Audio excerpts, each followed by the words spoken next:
Next, from Springfield, we speak one-on-one with Roger Eddy, a former Republican state representative who now heads the Illinois School Board Association. With his experience in education and the legislature, we hear why he's concerned about efforts to shift the future cost of teachers' pensions onto local school districts. This runs about 40 minutes. Roger Eddy, Executive Director of the Illinois Association of School Boards. Thanks for joining us again on the Illinois Channel. My pleasure. This is the first time you've joined us since you become Executive Director. You've always been a state lawmaker. And first of all, congratulations on your new position. Thank you. I appreciate that. How is it that you came to decide to leave the legislature and join the Association of School Boards? Well, as you know, and a lot of people know, I was involved with public education for 31 years. I was a high school principal for 8 years and a school superintendent for 16 years. And obviously have a lot of passion for education, public education, and kind of been in my blood all my life. And the public policy experience that I had in the General Assembly, along with that educational experience, really piqued my interest when this position became available. And it seemed like a natural continuation of my career in public education, and also with the ability to use what I've learned as far as public policy that I gained in the General Assembly. So I'm real excited about the opportunities and challenges.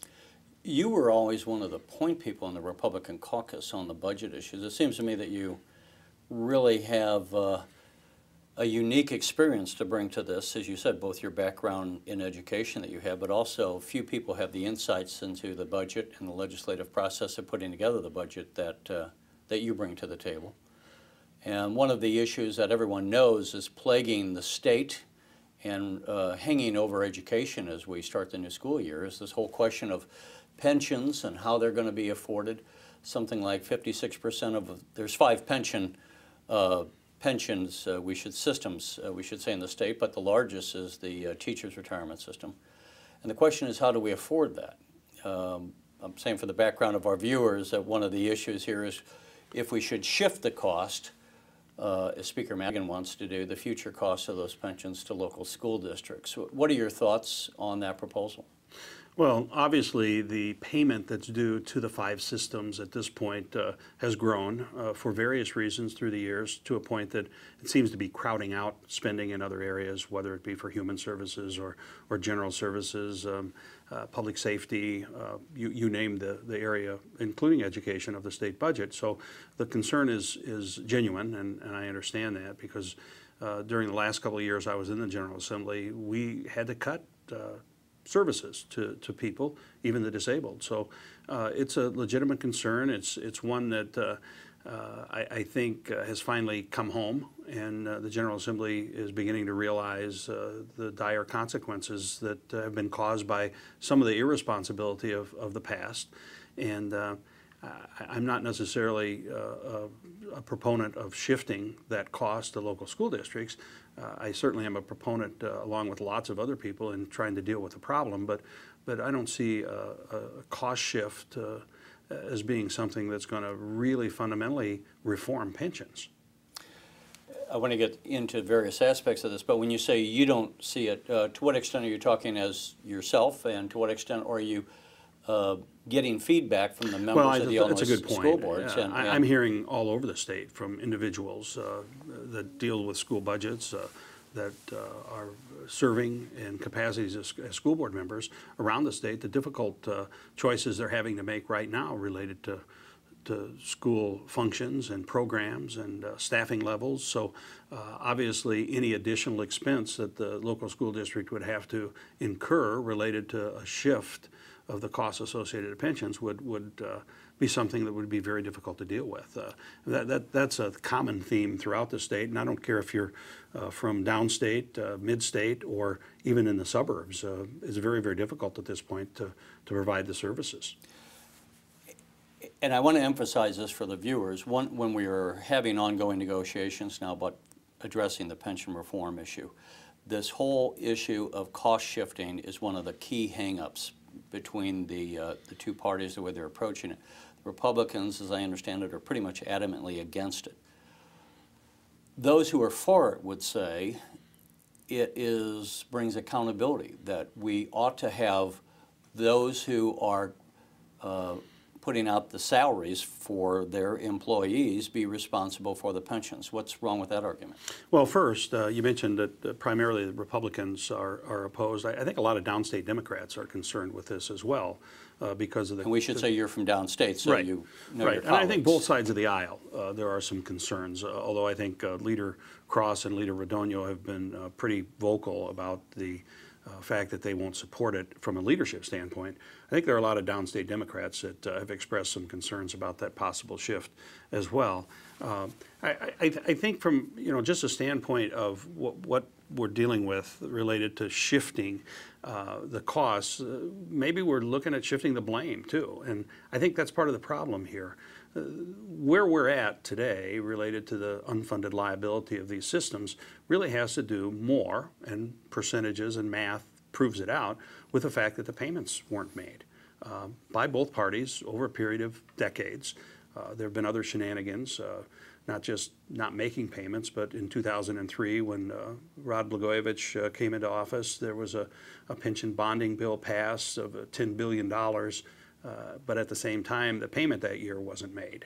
A couple years later, in Senate Bill 27, in an effort to... I'm sorry, when you say Sure. it wasn't made, didn't they use the bonding funds to make the payment? Well, in theory, they did, but it allowed in the budget actual revenue, general revenue. It didn't come out of the It general didn't come out of general fund. revenue, which allowed $2.7 billion, I believe was the figure, is 2.3 or 2.7 at that time in '03, to be used for spending in other areas.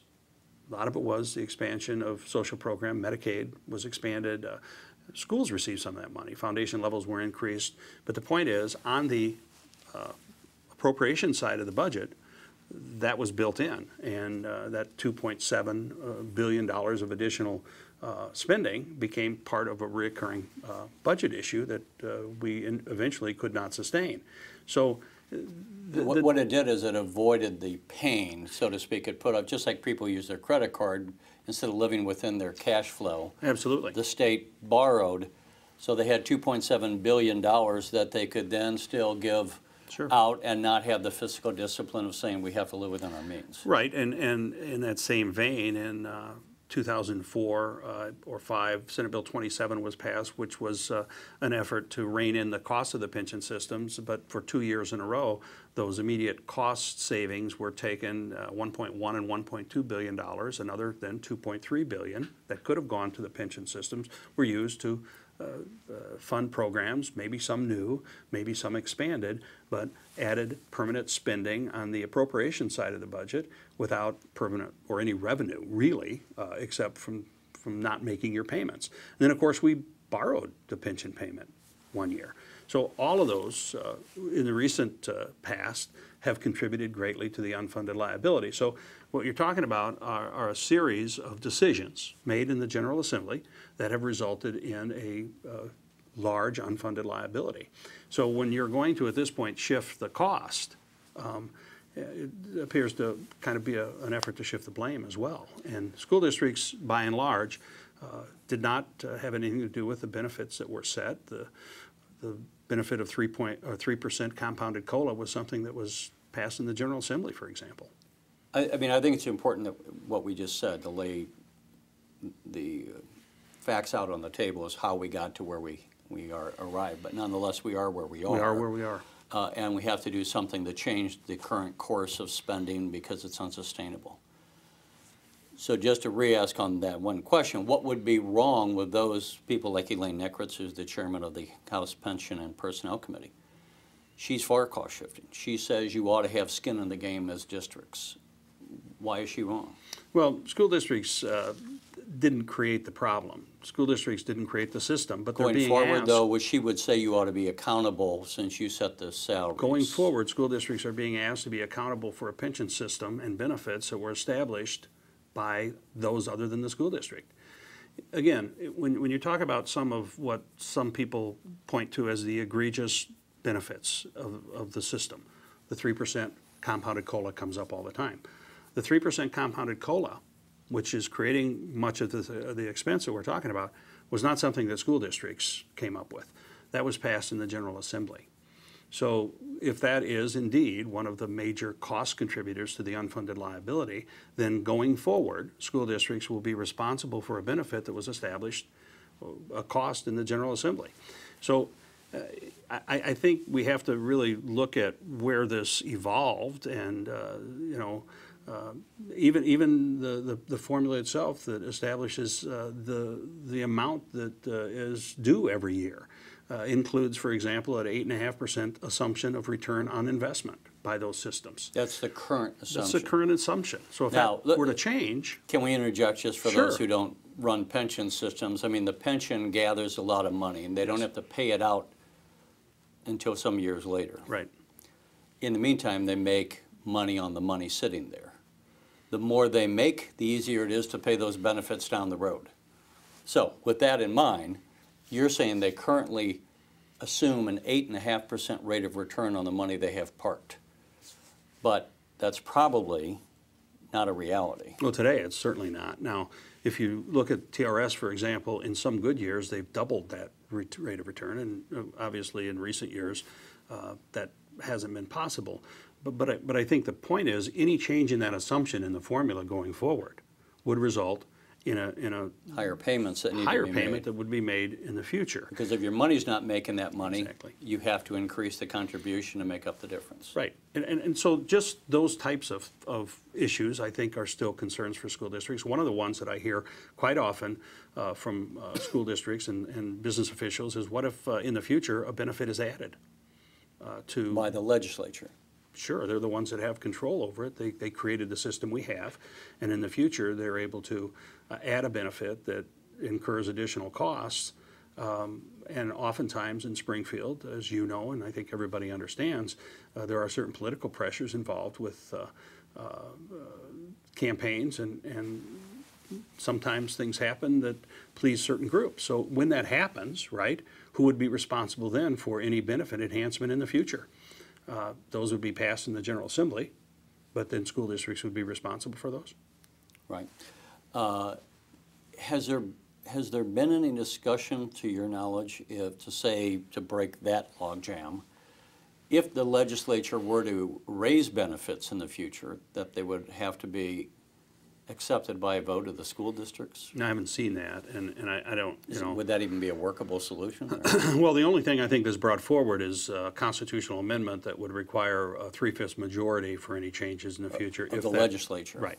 And again, that hasn't seemed to be much of a hurdle to jump for the General Assembly, because in the past, these benefits, these enhancements, whether it's 2.2 that was passed, whether the second year of sick leave that was added as a benefit several years ago, or whether it's the 3% compounded COLA, those benefits, when they passed and they were added, were by much wider margins than a 3/5 vote. So, I mean, that's a concern. And again, this is a constitutional amendment that will be on the ballot in November to raise it from a simple majority to 3/5 majority. But as you just said, that is not... Hasn't proven to be a real high bar to jump.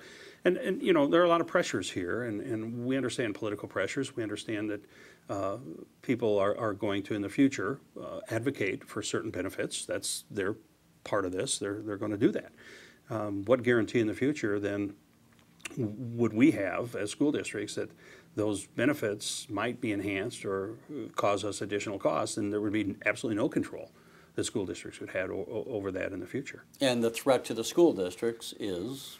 Well, the threat to financial. the school districts is financial, and a dollar is a dollar everywhere except for the way the state aid formula treats school districts. And in some areas of the state, if you pre-up state money by reducing the pension payment, you allow for additional money to be used for education that normally goes into payments for general state aid, which go to certain districts. Districts that are foundation level districts receive more of that money than districts who are flat grant districts, for example. So, I want to go there, but I wanted to stay just for a second. So the threat to the districts is financial. yes. The districts, simply put, feel that in the future they could be overwhelmed by costs over which they have no control over, because the General Assembly could raise the benefits to the teachers. Right, and that's the converse argument to what some of the representatives and leaders have stated that schools are able to do They're saying that's what the schools are doing now. schools are They doing. can pass these because they don't have skin in the game. They don't have skin in the game.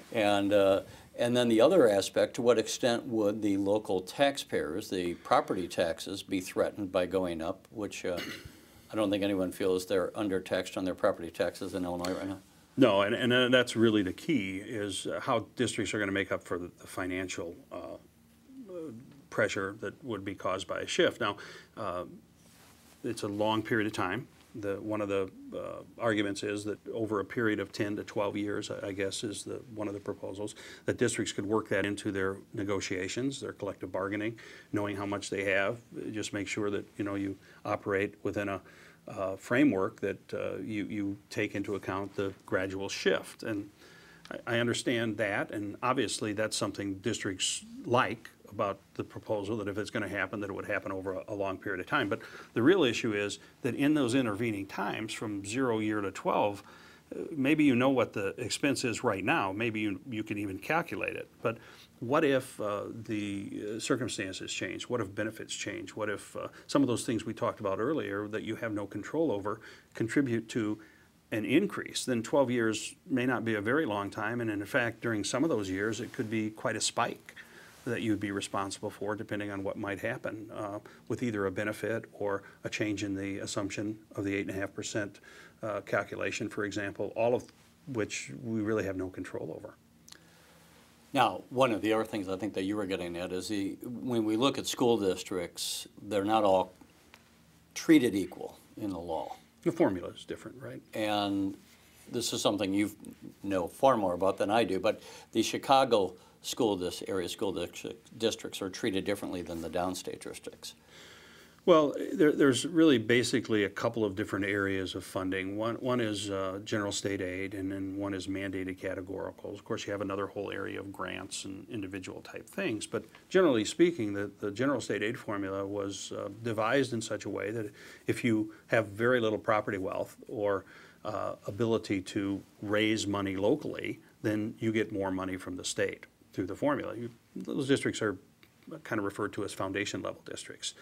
If there's more money available for education because the shift takes place and school districts pay more of the pension liability, then likely that money will go into those two categories. And if it goes into general state aid, some districts don't get very much general state aid because they get a flat grant. They get very little.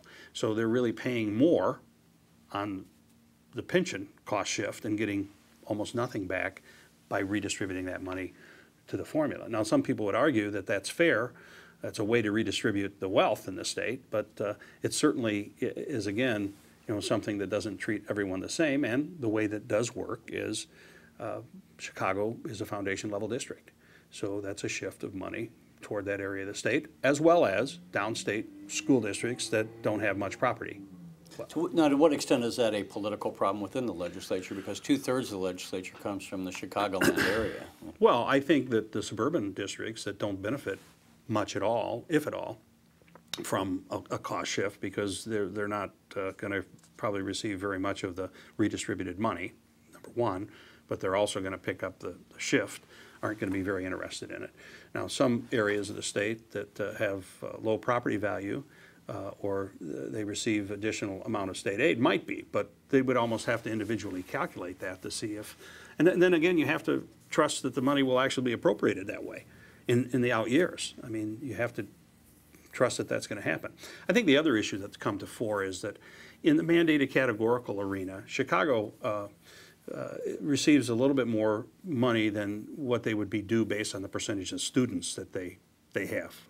And that was established in 1995 as part of the large school reform package when, for example, whatever the appropriated line item was for early childhood or special education, Chicago got a set percentage based on the percentage of students they had at the time, which has declined. But the percentage that they receive from those grant categories has not declined. They're set on those 95 standards. Now, we've seen a lot of things change in the General Assembly over the last several years, one of which, for example, was the hold harmless was eliminated. That meant, you were supposed to get the same amount you received the year before in aid. That was eliminated. But other, parts of the formula weren't adapted, and one of those was the fact that the mandated categorical percentages are still being doled out based on population figures of 1995, and that benefits Chicago clearly. If we don't do the cost shift, and knowing what you know, both as a lawmaker and knowing the budget and knowing the school districts, what should we do? How do we get a handle on these pensions? Well, you got to make the payment, and I think that's another. But that doesn't.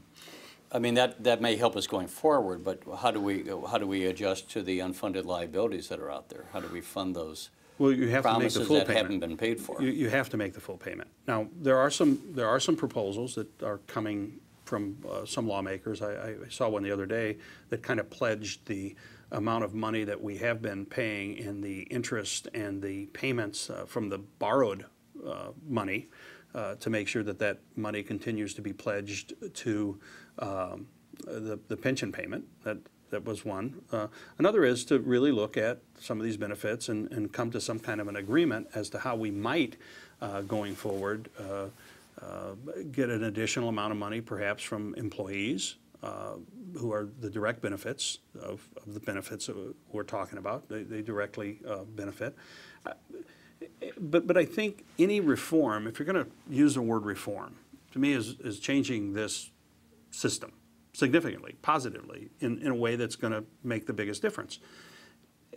The largest contributor to the unfunded liability of this pension system, by far, is the fact that we haven't made payments. And I think a lot of people are looking for something to be added to this package that would make it more likely in the future that payments get made. Well, and we should say, and I think that's what you're getting at, that there's still no guarantee in any of the reforms were discussed that would force the state to make the payments going forward. There's never a guarantee because all general assemblies, as we see, Can't bind the hands can of future change. reform. Yeah, can change what. But on the other future. hand, we have the Constitution that's binding the hands of the General Assembly. I wasn't around Illinois back in 1970, but it seems to me somewhat odd that you would have a constitutional amendment like that because well, I think the really framers of the Constitution, I think think it's pretty clear what the framers of the Constitution were trying to protect, and that's just what's happened. They realized how easy it would be for members of the General Assembly to choose the now rather than the later. And for political pressure purposes, whether it's a new program, an expanded program like we expanded Medicaid in this state under the Blagojevich administration, far beyond our ability to pay for it. And I think the fact that it's been scaled back since that time, including last year, quite a scale back, proves that we couldn't afford what we did back when, and I say we loosely because it was really kind of what Governor Blagojevich right. was I mean, pushing. Some of it on his own, actually, by executive order, without the General Assembly really. I think that was part of the reasons he was might have been one of the issues. Without authorization. Yeah, I think, but I think the point is the framers of the Constitution understood the weakness, the natural weakness of the political and policy kind of the way it works together in the state. There's always someone lobbying to spend today. Always, right? Absolutely. And so what would deter you from doing that? Well, they thought it would be quite a deterrent if you were responsible for the benefits that in a contractual relationship that you establish. Of course, now they have come up with a lot of theories as to the fact that if you use a benefit like health insurance or future earnings, that those really aren't the guaranteed components of the Constitution. I think there's some good arguments that those were not guaranteed. And they're kind of using that as this point to force choice between keeping those health insurance benefits, for example, or your compounded COLA. So let's go back to the cost shift. Sure. If that passed and school districts were required to pick up that cost going forward, part of the argument then would be there still is nothing to guarantee the state would make its payments going forward, so the state could skip its payments again. Or short them, or short them, underpay or not pay at all, which would then drive up the cost of the pensions because. Right, and some states have dealt with. Is that a Sure. legitimate concern? Sure, I mean, it among is. your districts? It's as legitimate today as it was when we knew 7 years ago in 2004 and 5 that we shouldn't have done what we did, but we did for 2 years in a row. Now, we did it under the guise of we're taking this 20% cap and we're lowering it to 6%, and that calculates into this much savings going forward, et cetera. But the real reason was we we, again, the General Assembly, wasn't myself, I wasn't anything I voted for, but money's available now. Let's expand Medicaid. Let's put money in the foundation level. I mean, all of that expanded spending was paid for. I mean, look, early childhood education, you're not going to find a greater proponent of early childhood education in this state than I am. I think it's one of the most valuable things we can do is invest in early childhood education. But the expansion took place, the amount of money we spent expanding early childhood took place probably, you know, because we had the money to do it. Where did the money come from? Did it come from, you know, the increases in the general state aid level, foundation level? They took place during those years. Medicaid, the new programs that were introduced, where did that money come from? It really came from some of the revenue was derived from not making the proper payments to the system. As anyone knows who's tried to follow this, this is an extremely complicated issue with all kinds of twists and turns. Relative to the standoff on the cost shift and your negotiating abilities in the past time in the legislature, what if there was someone threw on the table as a for instance, if the state doesn't make its payment, it invalidates the cost shift? Well, I think that's Would that be the kind of poison pill to require the state to make its payment? That, or there have been other states deal with this in ways that haven't seemed palatable so far to the leaders. One is, for example, to allow members legal standing to go to court to have the payment ordered. That's taken place in a couple states. And of course, the comeback to that is we don't want to encourage litigation. And my comeback to that is, well, then make the payment. You know, it's kind of a circular argument there, but that's something that's happened in some states. There have been other various ideas brought forward about making a certain revenue stream, wherever that revenue stream might be, dedicated to the pension payment. But any version of legislation that I've seen so far really lacks any type of trigger or additional pressure. And again, if you're going to reform the systems, one of the things you probably should do is, to the best of your ability, have something in the legislation that deals with the primary cause of the problem. And the primary cause of the problem is the fact that payments have been missed. Now, 20-some% of the unfunded liability has to do with the downturn in the economy, the loss of investment, those types of things. And, you know, hopefully over a period of years, that kind of thing smooths out. And everyone sees that in their 401ks and stuff. Sure. But some of it also is the fact that over the years, there are some benefits, enhancements that probably weren't paid for. Right. And I've even heard groups talk about, okay, we don't mind having to pay a little bit more. We have a great benefit package. But they want that in exchange for a better guarantee or a more rock solid, you're not going to get a rock solid, but some type of better guarantee that the state's going to make their payment. I think there's almost a general acceptance among individuals that there might be an increase in what they have to pay. But they want, with that, some type of increased, really guarantee is the wrong word because you can't guarantee future General Assemblies, but the chances being much better that the state won't make it or won't skip its payments. Like you mentioned, the constitutional provision didn't stop it. Right. We need something more immediate. Let me ask, I mean, we've talked about pensions, let just change this just a little bit more because, again, you wear these two hats. One can, as I would say, a budget expert, whether you accept that or not, but also your background in education. Relative to where we are financially as the state government, the state had the tax increase go into effect in January of 2011. It is supposed to go off, I believe, in January of 2014. It's going to not entirely off, but it'll be reduced, which is going to leave a gaping hole in the revenues because the state's already not balancing the budget. None of your Republican colleagues voted for that tax increase. Should it be kept on? And if not, how do we, as the state, how do we deal with that budget, that loss of revenue? Well, you know, that depending on which side of the political aisle you're on, you may differ on whether it should be left on or should be taken off, or whether even there should be a different approach taken to revenue generally in the state. And I've heard that argument that maybe there should be more of a sales tax, and the sales tax should be expanded into some services, for example, rather than to rely on Ralph Martiri would argue that we have an outdated tax system and we have too much of our economic activity if you sell insurance, there's no tax on it. You get a haircut, all these things that are services are not taxed. And the vast majority, we don't make widgets anymore, we do services. So I guess my answer would be that the answer isn't just looking at the income tax. It's looking at the total structure of revenue and how we kind of in Illinois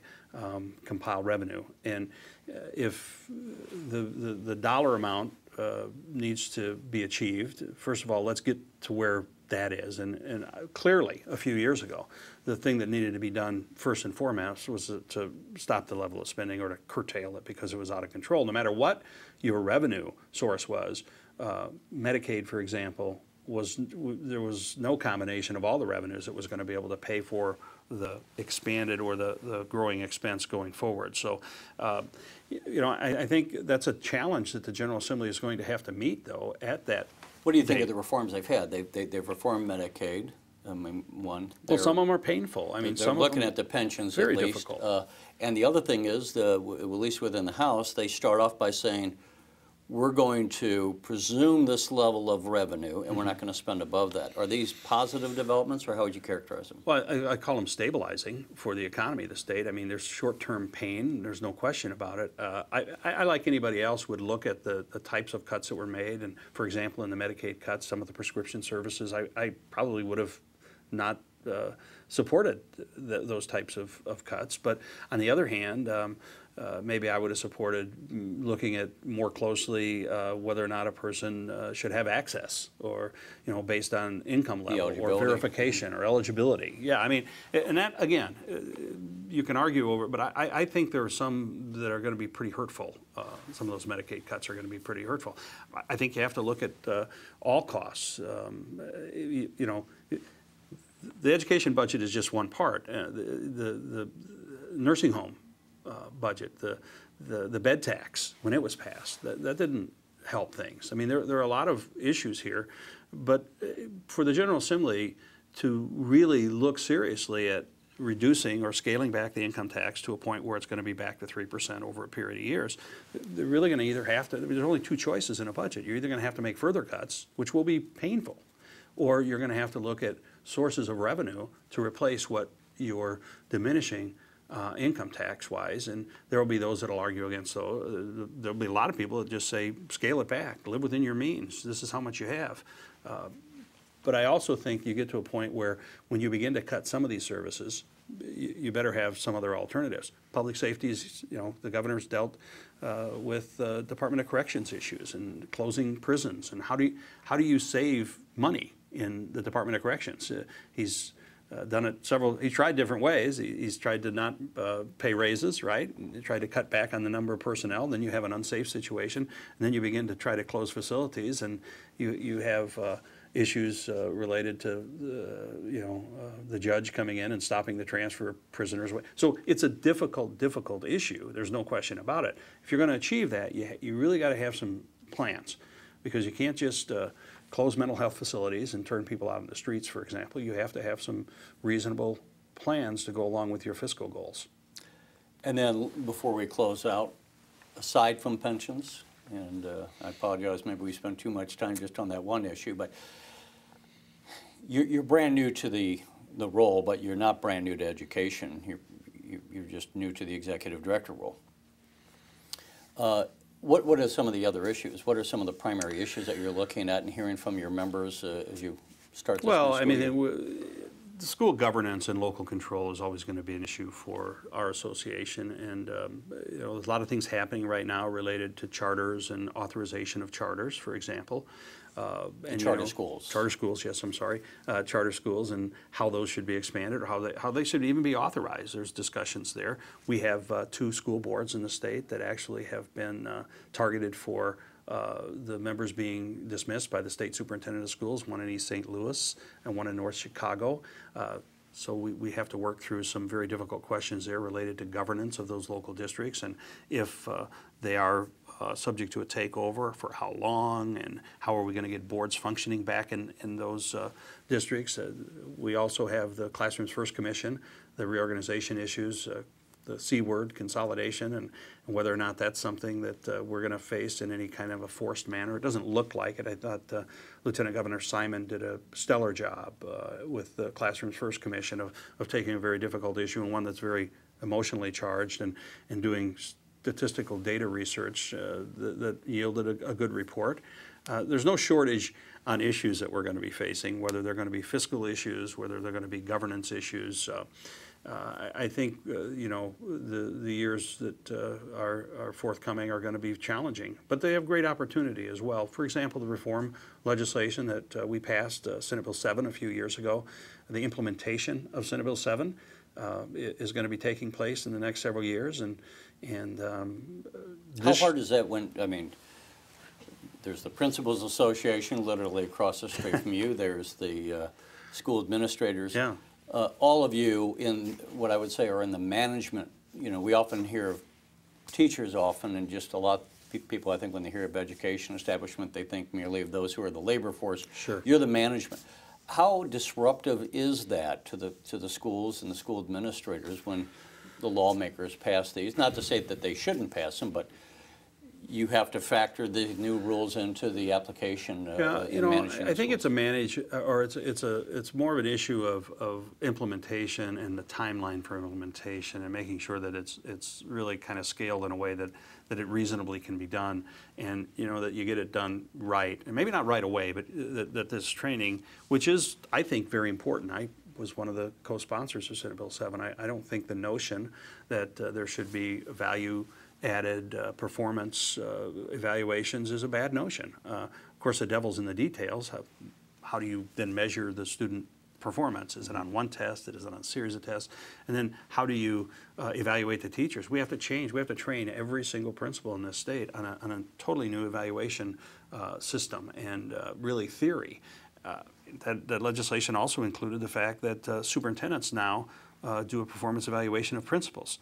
So this fall, literally thousands of superintendents and principals are receiving training during a time where fiscally it's been difficult for the State Board of Education to roll this out because there's just no money to provide maybe the type of training they'd like to. I think they've tried to do what they could with web-based versions, so that's happening right now as school's starting and as all of the other pressures that come with the start of school are taking place. And believe me, I'm hearing from my friends in the buildings and the superintendent friends around the state of how challenging it is right now. So there's some reform fatigue, you might say? Well, look, I think our plate is full, and I think it's okay. I think energy's fine, but I think you have to realize that at the end of this, there's a child somewhere that is coming to that school building and seeking the fact that you know, they have education services that are going to be available to them, and then there's a principal in that building and a superintendent, and there are lots of things that happen day to day in those districts that have to be managed as well. But the end, I think, at the very end of this, we'll see people sacrifice, we'll see them work hard, and we'll see some good results. The really difficult part of this is the implementation, though. It was easy to pass the law. I mean, I think the vote margin was quite wide. It's when you get it to the building level and you have to actually implement this. And there are dozens of questions, technical questions that come up now that have to do with the implementation. And in any bill, it's not perfect. And there's, you know, you have to go back and figure out how you're going to address some of these technical questions. So our plate is full. And you know, sideboards are needed right now. To what extent, as an executive director, is your job to go to the lawmakers and maybe say, "Guys, time out. You know, give us time to digest what you threw at us already. Let's have." Well, I think as executive director, you know, we have between all the associations and the other advocacy groups in the state, that's probably happening. And this is a representative government, and I'm certain, and I have a lot of faith in board members and administrators and even teachers are reaching out and contacting their elected representatives and saying, hey, you know, here's what we're feeling. It shouldn't be the executive director, or it shouldn't be one individual. I mean, if I have the opportunity to relate what I'm hearing, that's one thing. But I think, you know, it works best when people pick up the phone, and I encourage our board members to contact their legislators. I was a member of the General Assembly. I didn't mind at all being stopped by teachers or administrators calling me and saying, hey, did you think about this? Or And the people that I met in the General Assembly expect that, and they really value it because nobody there is an expert at everything. They hear all the time from lobbying groups, right? Well, sure, and I knew very little about public utilities till I went to the General Assembly, and I learned a lot about them there.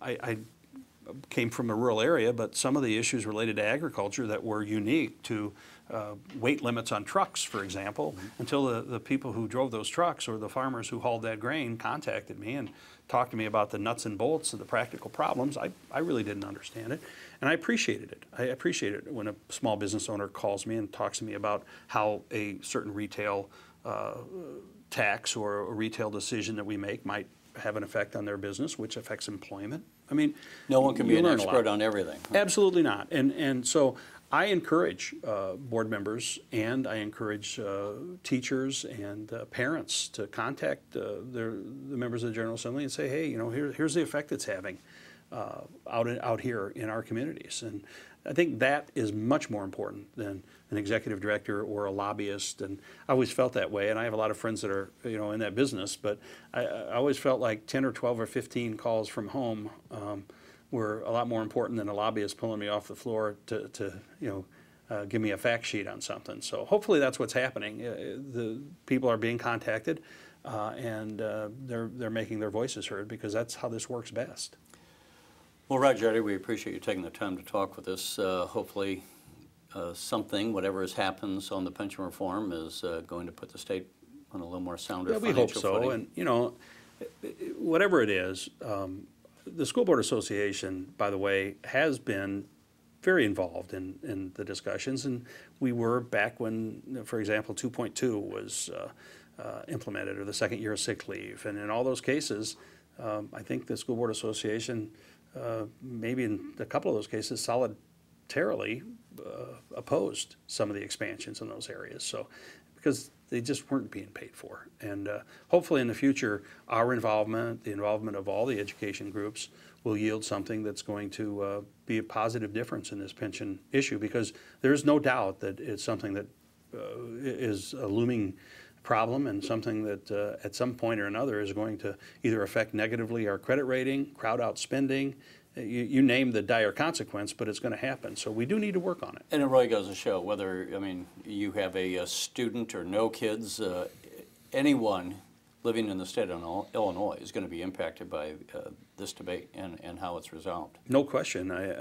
Either from the standpoint you mentioned earlier, income tax increase being come down, or where there's more revenue that's going to come into the state from other revenue sources, whether it's a cigarette tax or an alcohol tax or an increase in your driver's fees or whatever it is. Everybody helps pay the piper and has a stake in this. So hopefully, what will come from all of these groups, and this is how it works in the General Assembly, voicing their side of it, the pulling and pushing that takes place will be some type of reform that will really, truly be reform, number one, and that addresses the problem. And that makes it really, really complicated, especially considered the diversity of the state. Roger Eddy, we appreciate you taking the time to talk to us. Anytime. Thank you. Appreciate it. You're watching the Illinois Channel, an independent nonprofit corporation formed to provide gavel-to-gavel coverage of Illinois state government and other public affairs events taking place across Illinois.